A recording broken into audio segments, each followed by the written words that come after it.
Hey Alex, a lawyer and a financial advisor walk into a bar. And then what happens, Dave? Well, the question comes up around an employee's just, fraudulently taken something from me. So that question around employee fraud, Yeah, very frustrating. Can I tell you, it's a lot more common than people think. There's a whole bunch of research out there, and there's billions of dollars come out of Australian businesses every year from employee fraud. It's the second biggest cause of business loss outside of theft by customers.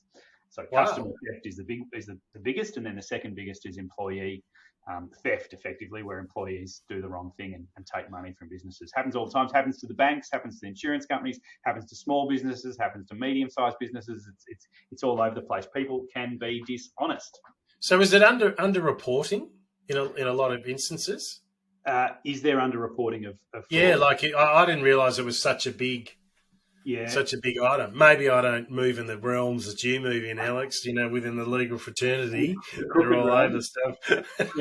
Yeah. But yeah, I didn't realise. I knew there's always elements, and you hear of those high-profile cases, and you hear a lot of, I suppose, shrinkage when they talk about stock take within retail. Yeah. That's an employee fraud, but you don't hear a lot of other stuff where people, and I suppose, where's the crossover point?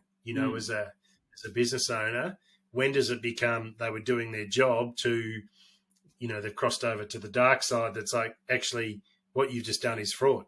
Right. Yeah. And sometimes there's an argument about that. You have, especially for senior people, you might say, well, they've paid themselves a bonus, and then there's an issue. Well, hang on. Is this bonus, was it permitted? Was it authorised? Is it authorised by their manager or by the board or whatever? Or have they got have they given their friend a bonus, or have they awarded a contract to their friend, and maybe the contract's a legit contract, maybe it isn't. A little bit of self-help. Yeah, all that sort of stuff. So that can become just into a normal commercial dispute rather than fraud. But we're talking really about out and out fraud. So theft. You're talking about fraudulently buying things for yourself that are paid for by the business, or falsifying business records so you can pay yourself. Pay fake invoices so that you can pay yourself money or your friends money. So is that distinction then? Because the topic we're talking about today is employee fraud. So is a distinction with that it was premeditated, like they've purposely done stuff, as opposed to people have just sometimes it just kind of they might be not aware of the line that they've crossed. Yeah. So there's an aspect of, I guess, premeditation. You have to do it deliberately. You couldn't have fraud that wasn't on purpose. You can't accidentally defraud someone. I think the real issue is, and I get be legal, and it's a part of the definition of theft, is you need to have the intention to permanently deprive someone. So you're not just borrowing it for a sec, but you're going to keep it of something, and you have to know that it doesn't belong to you. So there's a grey area about either of those. A grey area about what that maybe they were, taking home the hard drive for safekeeping, and they're going to return it the next day. That's not theft, and that's not fraud. And then they need to be, they need to know that the hard drive isn't theirs. And usually that's obvious, but not always. It can be a bit grey. If you're talking about keeping information on your personal computer that's related to work, that's not fraud. But if you're talking about doctoring up an invoice so that you change the payable, the name and the bank details from the supplier to yourself, and instead of the supplier being paid, you get paid. And that's quite a common one. And then and they doctor up the records to say in the records to show that the supplier has been paid or whatever, or they pay them twice and then delete. So kind of covering their tracks. So again, it comes back to being very purposeful in the approach that you're dealing with to be able to be fraudulently. And generally, it's finance that people are picking up. They find money. Yeah. So typically, the people who are most likely to engage in fraud, the employees, are normally people with financial control. So they might be senior, but they might not be senior. They might be an accounts payable clerk. They might be the director of finance. But generally, people with access to financials, they'll steal money. Yeah. But you hear that a lot. Sorry, what's that? You hear that a lot when the news reporting so and so was, heading the accounts payable department. Right. But there was when COVID first hit us, there was a case of employee colluding with a supplier. It was an employee at the Department of Transport who was ever responsible for paying to clean the trams. I don't know if you remember that. Oh, yeah. I remember this. Yeah, and they were saying we can just pretend that you've done this special anti-COVID clean. And I remember there was a bugged telephone, and the conversation was just make up some technical word. You're going to do a hyper super clean or something using, Rejuvi-cell technology, some rubbish, so that they could. You're good at this, Alex. Yeah, I know. Well, Rejuvi-cell technology is from the Pons Institute, if you remember. Remember the days of the Pons Institute where they used to, I think that's where they did research, very high-level research on makeup and skincare. Yeah. So it might have been a made-up place. But that kind of stuff, and it was a collusion, so they were, charging extra. And the government was shelling out extra to clean the trams, and the cleaning was not taking place. So obviously there's a double whammy there. There's the loss of the extra money, and then there's the trams weren't getting cleaned, and, possibly there was COVID being transmitted. When the public's at risk. So it was all very bad. Yeah, that's right. And they had some sexy phone tap information, so that sort of made it a really media story because they had some good recordings. But yeah, it's very common. Whether it's credit card fraud, expense reports, fraud, bribery, data theft, accounting kind of fraud, and even just stealing stuff from the warehouse or whatever. So it can really be anyone. It doesn't have to be a financial controller. So then how can business owners protect themselves with that sort of stuff? So one of the best things you can do is have more than one person responsible for each thing. So in my business, for instance, my office manager, the practice manager, does all the financial transactions, and then I authorize them. So, and I don't enter transactions, and she doesn't authorize transactions. So there's this kind of two steps. So we would need to collude in order to steal money from the business, if you like. So obviously, which would be a bit unusual when you own it. Yeah, that's right. If I was just stealing from yourself. Yeah, that's right. Well, if I was really clever, I might be able to avoid some tax or something. But yes, I mean, it doesn't make a whole lot of sense. But if I had, a number of business partners who also own it, I could be paying for my own expenses and calling them work expenses. And if they didn't look too close, they might not know, and that's fraud. Having two people can collude, but having two people responsible for decision making and double checking and stuff makes a huge difference, because almost all cases of fraud, something like 90% of fraudulent employees are acting alone. So it's not something people do alone. Now, there has been some famous cases of people, insider trading and doing some other stuff together. Well, there was that one case with the one guy at the ABS. Right. Yeah. That's Hill or something. The other guy was a trader. Was a currency trader, and he got just ahead of the curve as to which way, based upon the movements would move the currency. And these guys. The fact that there was two of them is one of the reasons they came undone. They gave evidence against each other, and one of them effectively took all the money and actually duped the other one. The guy who was at the ABS. I only made, I can't remember, it might have been $100,000 or $50,000, something like that. And the other bloke made tens of millions. Correct. And was out living the high life and all that. He was just that kind of guy. And he went to jail, and apparently in jail he was manipulating everyone and doing deals and all sorts of shifty stuff in jail. So that's just the kind of personality he was.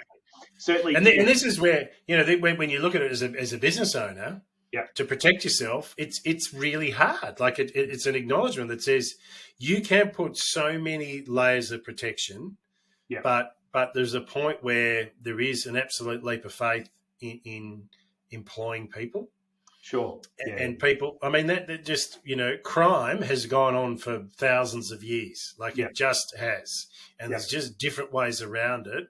But clearly you want to be in a position that you want to make sure that you're not making it more difficult for people to do their job, but you certainly want to be in a position that there is some checks and balances that occur that kind of, you may not need to be across all of the detail, but even from getting your financials done, what needs to happen? That seems odd. Like things will jump out to you if you're across some of that stuff. But I think, trying to protect themselves is always going to be a challenge, because people will come up with different inventive ways to get around the system. Yes, that's right. Because as simple as that. The world we live in, right? And if you've got employees, there's risk around that. But my experience is, these kind of having a robust management system, helps you protect against fraud, sure, but it also helps you protect against mistakes. Right? People make mistakes. It also helps you share the load. It also helps you understand each other's roles. Like good management has a lot of benefits beyond just trying to catch someone from defrauding you. I mean, it's not a good idea to have one person who's just in charge of the finances and they do it all themselves and that's that. And they're so having fraud control processes in place is just part of good management. Well, it's also similar to like cybersecurity, multi-factor authentication and things like that on the payments and everything else. I mean, it is just having a second set of eyes, I think, across some of this stuff. If you are giving the authority to a third party and you're not like the sole owner of a business, I think that ends up being one of the processes. The other thing I think business owners need to do is just keep an eye out for some of the signs. And there are signs that all of the fraud cases I've done involving employees, they're gamblers, all of them.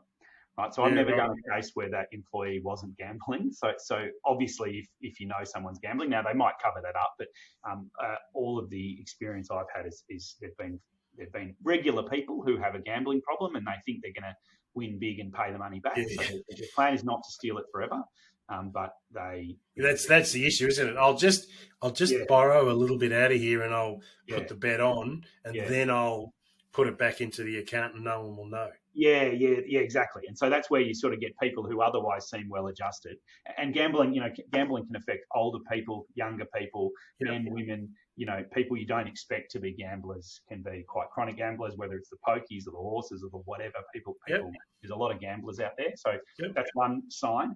And another is not taking leave, believe it or not. So often your most loyal, hardworking employee who never goes on holidays and never takes a sick day. That might sound good from a business owner's point of view, but obviously you don't want people burnt out.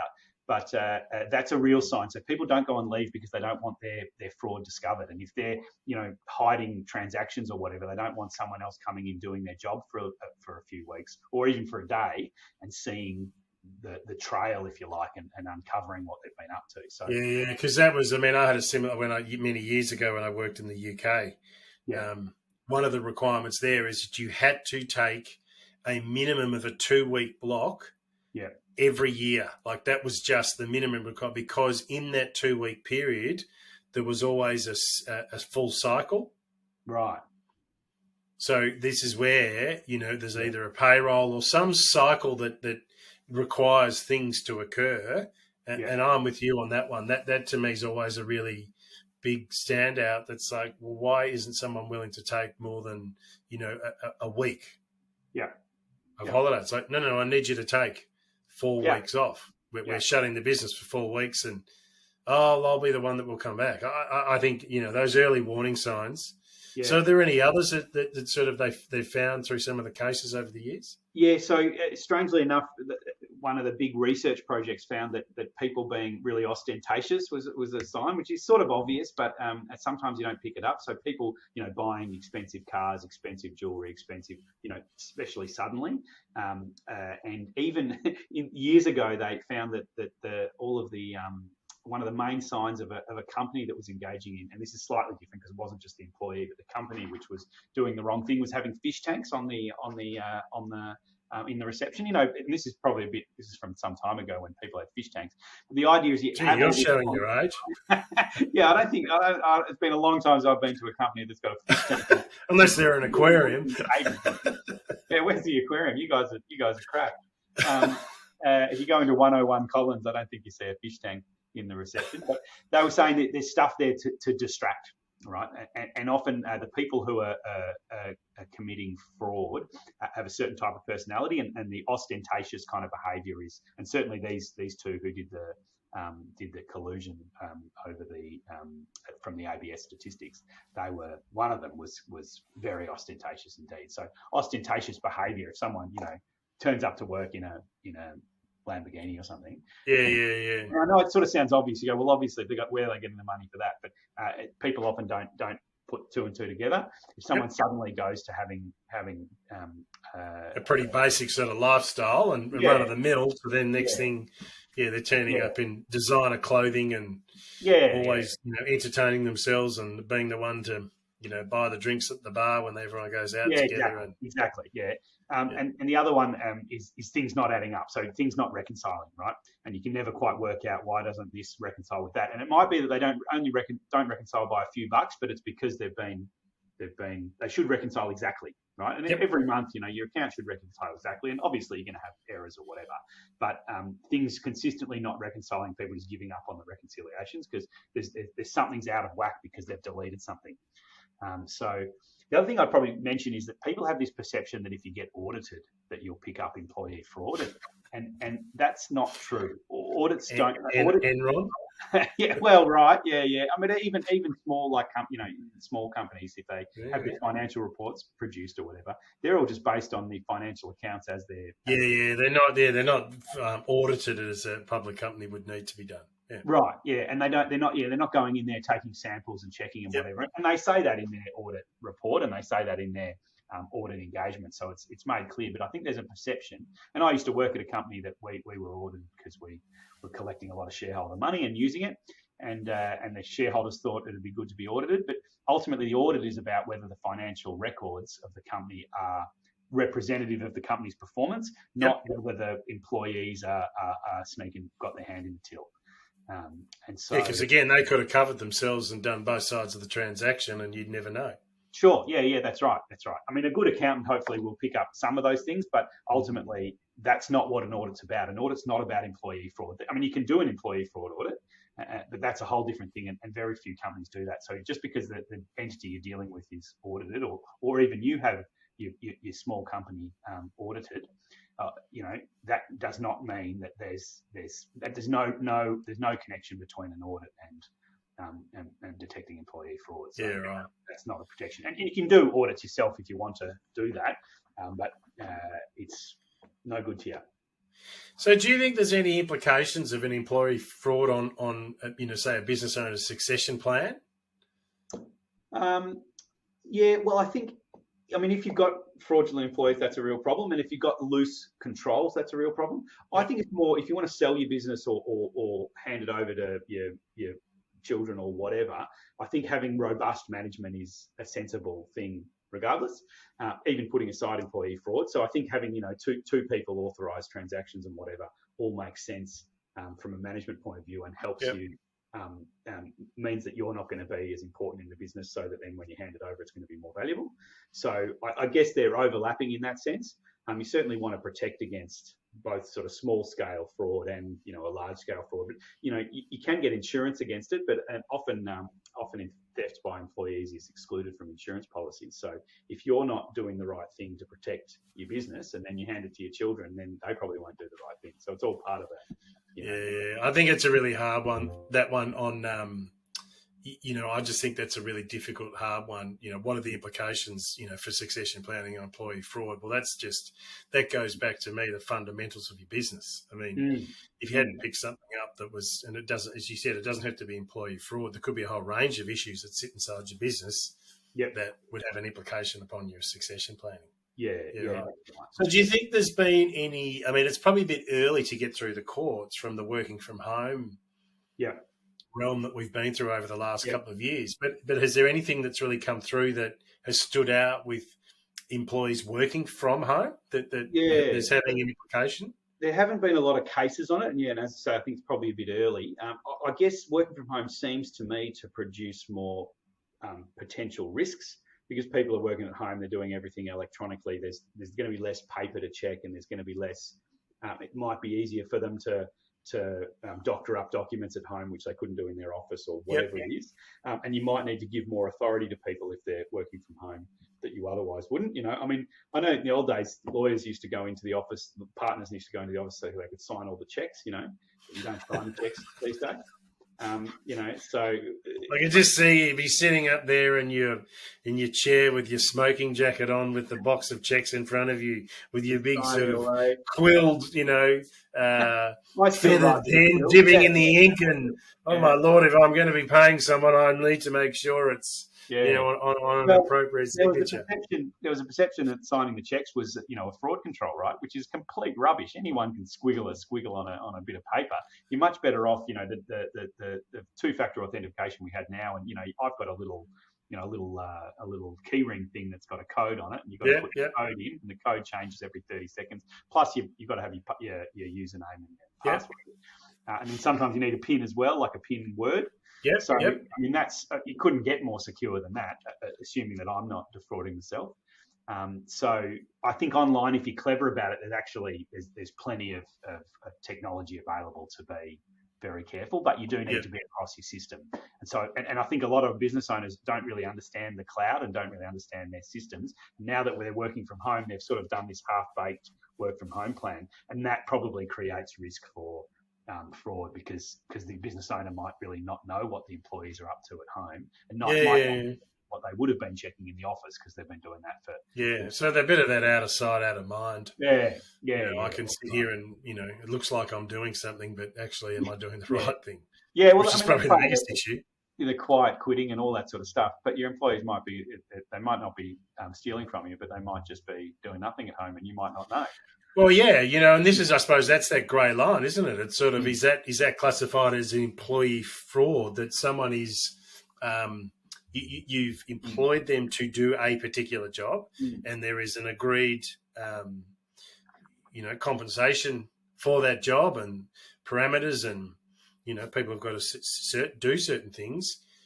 That's probably that's a really grey area, because it's like, well, I'm paying you to do this, but actually when you're working from home, or even if you're working in the office, you make yourself scarce to do different things. And again, it comes back to the size of the business, but are they producing what they're meant to be producing in the time frame that you've made available for them? If they're then backing off and kind of not doing what they're meant to, is that fraud, or is that really just poor performance? It's probably not. It's probably poor performance. I think if they were doctoring up their timesheet, that would be, so if they're saying I'm doing this, or if they're doctoring up their records, and we've had cases of that. We've had one where they were doctoring up their timesheets, if you like, saying they'd visited this, salesmen saying they visited this client and that client and all that, submitting it all, and then we had the company had a tracker on the car, but legitimately, and the employees all knew that, but he hadn't added that up. And the car was sitting at home the whole day. So, I don't know how he's getting to see all of these people. So that goes back to your earlier point, getting some of these, I suppose it becomes the issue around, I've got one where it's being said here, but I've got an opportunity to cross-reference that piece of information going back to, you've got a checker in the car. You told us we're here, but how did you get to, a 2-hour drive when the car never actually left your home?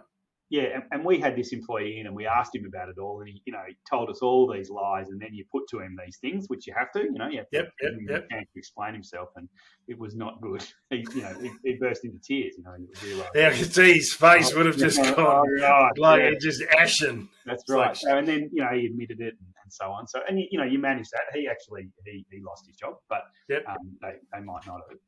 I suppose that brings back to really the best tip I can give, I think, for business owners and to avoid employee fraud. Obviously, you've got to have a good relationship with your team, and hopefully you're all on the same team. But sometimes it's not who you suspect.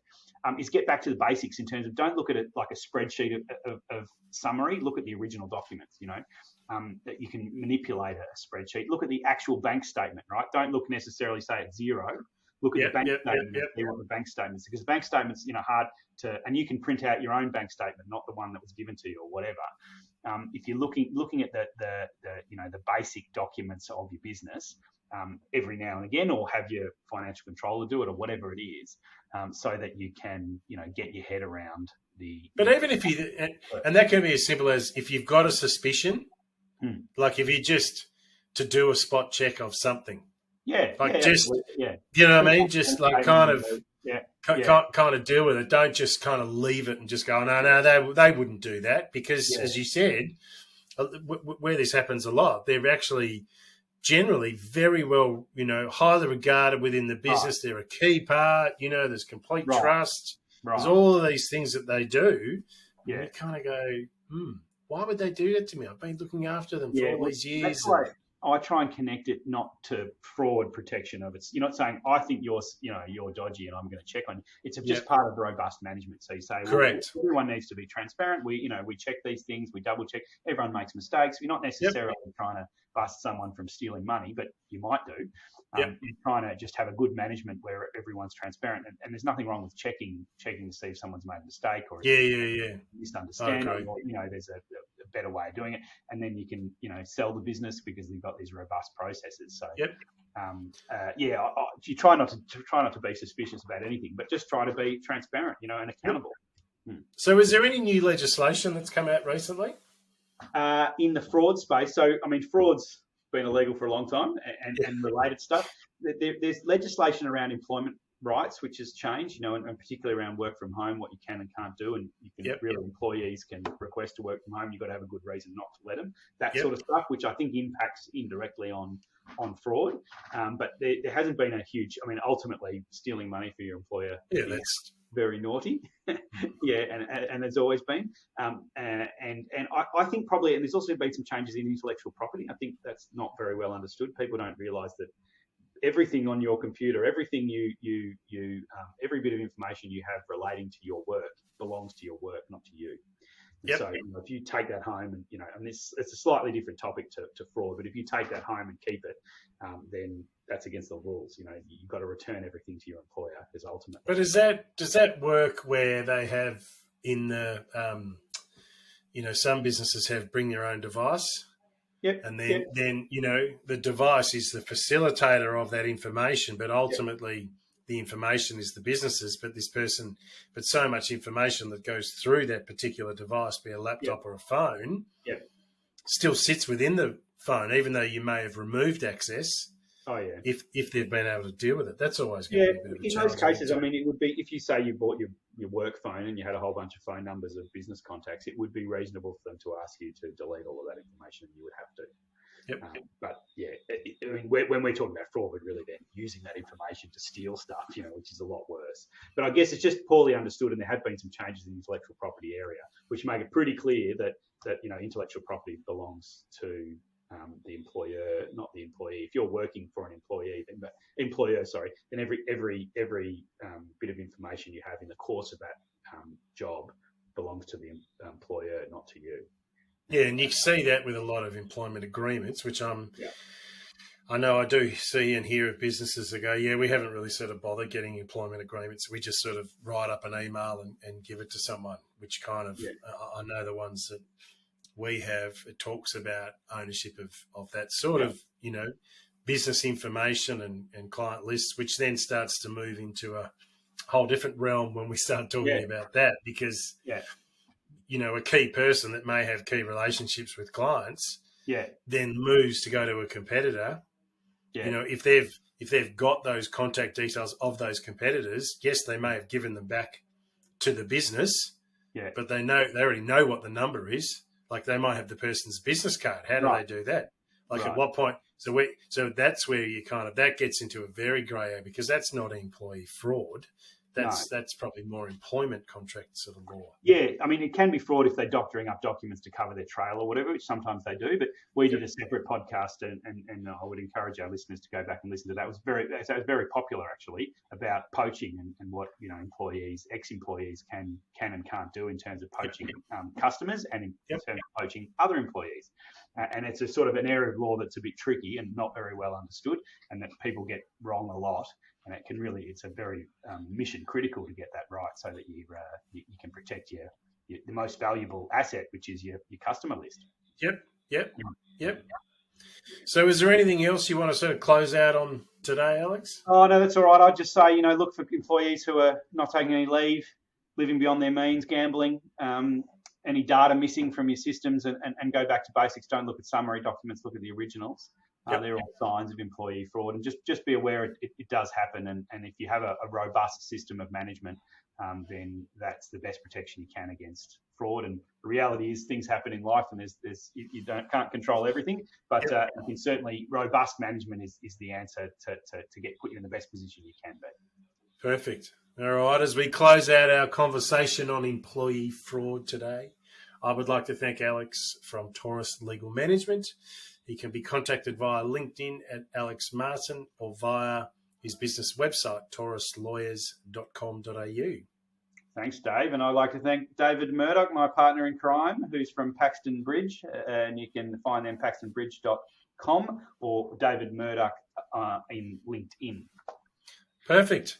Thank you, Alex, once again. Bit of fun. Hope our listeners are enjoying, and we will talk again soon. Thanks, Ciao, everyone. everyone. See you next time.